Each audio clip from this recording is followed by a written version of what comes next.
Carol bells, sweet silver bells, all seem to stay from Christmas. Christmas is here, bringing good cheer to young and old, making them ding dong, that is the song, major for me, Ako po si Father Rex Andrew Alarcon, ang director kang Naga Parochial School. Ngunit na ika-19 kan Disyembre, ika-4 man na aldaw kang Misa de Aguinaldo, sa tuyang paghurup-hurupan ang Ebanghelyo, gikan ki Lucas, ini an istorya kan pagbareta kan anghel na si Gabriel, ki Zacarias, manunungod sa pagbados, kan sa iyang agom na si Isabel, ki Juan Bautista. Sa sindang pag-ulay, makikipag-ulay ni Zacarias sa anghel. Nagduda si Gabriel kung talagang mauutob ang tataramo ni Diyos, kulita gurang nasinda.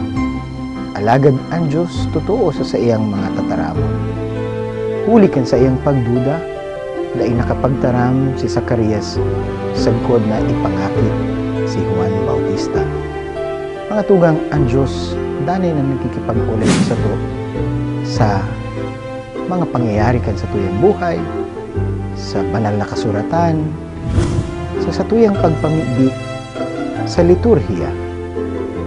Alagad dakol na beses man kita minaduda kung talagang totoo ang Diyos sa iyang tataramon.